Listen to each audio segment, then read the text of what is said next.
ನಾಳೆ ಲೋಕಸಭಾ ಚುನಾವಣಾ ಫಲಿತಾಂಶ ಹೊರಬೀಳ್ತಿದೆ. ಈ ಹಿನ್ನೆಲೆಯಲ್ಲಿ ಕಾಂಗ್ರೆಸ್ ಕೂಡ ಸಾಕಷ್ಟು ನಿರೀಕ್ಷೆಯನ್ನು ಹೊಂದಿರುವಂಥದ್ದು. ಸರ್, ನಿಮಗೆ ಎಷ್ಟು ಸ್ಥಾನಗಳು ಬರುತ್ತೆ ಅನ್ನುವಂಥ ಬಲವಾದ ವಿಶ್ವಾಸ ಇದೆ ಕರ್ನಾಟಕ? ನಾನು ನಿನ್ನೆನೂ ಹೇಳಿದ್ದೇನೆ, ಮೊನ್ನೆನೂ ಹೇಳಿದ್ದೀನಿ, ನಾವು ನಿಶ್ಚಿತವಾಗಿಯೂ ಕೂಡ ಕಾಂಗ್ರೆಸ್ ಪಕ್ಷ ನಮ್ಮ ರಾಜ್ಯದಲ್ಲಿ ಮಿನಿಮಮ್ ಕನಿಷ್ಠ ಲೀಸ್ಟು 14 ಸೀಟನ್ನು ಗೆಲ್ತೀವಿ.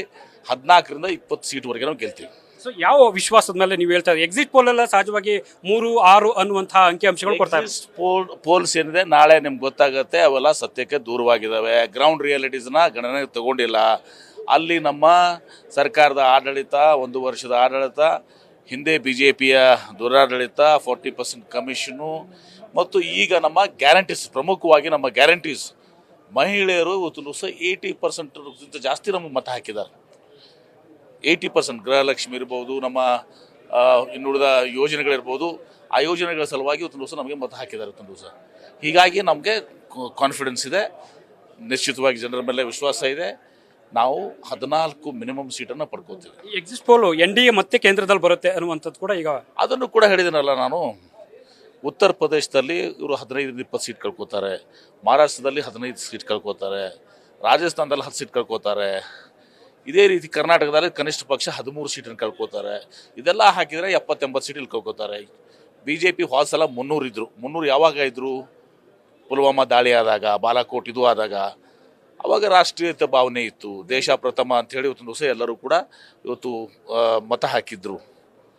ಆದರೆ ಈ ಸಲ ಅಂಥ ಪರಿಸ್ಥಿತಿ ಇಲ್ಲ. ಮೋದಿ ಅಲೆ ಇಲ್ಲ. ಇವತ್ತು ದಿವಸ RSS ತವರು ಕೂಡ ಅವ್ರಿಗೆ ಸಾಥ್ ಕೊಟ್ಟಿಲ್ಲ ಈ ಸಲ. ಇದೆಲ್ಲನೂ ಕೂಡ ಇದೆ. ಹೀಗಾಗಿ ಆ 300ರಲ್ಲಿ ಆ 300 ವಾತಾವರಣ ಇವತ್ತು ಇರಿಸಲ್ಲ. ಅದರಲ್ಲಿ 70-80 ಕಡಿಮೆ ಮಾಡಿದ್ರೆ 220, 30, 40 ಸೀಟ್ಸನ್ನು ಗೆಲ್ತಾರೆ. ಸರ್, ವಾಲ್ಮೀಕಿ ನಿಗಮದ ಅಕ್ರಮ ಹಗರಣ ವರ್ಗಾವಣೆ ವಿಚಾರಕ್ಕೆ ಸಂಬಂಧಪಟ್ಟಂಗೆ ನಾಗೇಂದ್ರ ರಾಜೀನಾಮೆ ಕೊಡಬೇಕು ಅನ್ನುವಂಥದ್ದು ಕೂಡ BJP ಅವರು ಆಗ್ರಹ ಮಾಡ್ತಾ ಇದ್ದಾರೆ. ನೋಡಿ, ನಾಗೇಂದ್ರ ಅವ್ರದ್ದು ಏನೂ ತಪ್ಪಿಲ್ಲ. ಮೌಖಿಕವಾಗಿ ಏನು ಬೇಕಾದ್ರೆ ಯಾರು ಬೇಕಾದ್ರೆ ಹೇಳ್ತಾರೆ. ಇವತ್ತು ನಾಳೆ ಬೇರೆ ಒಬ್ಬ ಮಂತ್ರಿ ಮೇಲೂ ಹೇಳ್ತಾರೆ ಮೌಖಿಕವಾಗಿ. ಯಾರು ಯಾವ್ನು ಸಿಕ್ಕೋಕೋತಾನ, ಯಾವ್ನು ತಪ್ಪು ಮಾಡಿರ್ತಾನೆ, ಅವ್ನು ಮಂತ್ರಿಗಳ ಹೆಸರು ಹೇಳಿದ್ರೆ, ಮುಖ್ಯಮಂತ್ರಿಗಳ ಹೆಸರು ಹೇಳಿದ್ರೆ, ಇದು ಯಾರು ಕೂಡ ಆಗ್ಬೋದು. ಇದು ನಾಗೇಂದ್ರ ಕೂಡ ಆಗಿದ್ದು ಯಾರ ಜೊತೆ ಕೂಡ ಆಗ್ಬೋದು. ಒಂದೇದು ಮೌಖಿಕ ಆದೇಶ ಒಬ್ಬ MD ಅದನ್ನು ಪಾಲನೆ ಮಾಡ್ಲಿಕ್ಕೆ ಬರೋದಿಲ್ಲ.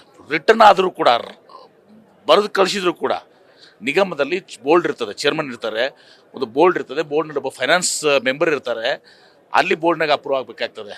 MDಗೆ ನಾಗೇಂದ್ರ ಅವ್ರು ಪತ್ರ ಕೊಟ್ಟರು ಕೂಡ ಮಾಡೋಕ್ಕೆ ಬರೋದಿಲ್ಲ. ಇಂಥ ಸಂದರ್ಭ this the business transaction rules. ಇದು ಸರ್, ಬೇರೆ ರಾಜ್ಯಗಳದ ಒಂದು ಖಾತೆಗಳಿಗೂ ಹಣ ವರ್ಗಾವಣೆ ಆಗಿದೆ ಅನ್ನುವಂಥದ್ದು ಕೂಡ ಈಗ ಅದು ತಪ್ಪಿಸ್ತರ ಮೇಲೆ ಕ್ರಮ ಎನ್ಕ್ವೈರಿ ಆಗ್ತದೆ. ಈಗ ತಪ್ಪಿಸ್ತರ ಮೇಲೆ ಕ್ರಮ ಆಗ್ತದೆ, MD ಮೇಲೆ ಕ್ರಮ ಕೈಕೋತಾರೆ.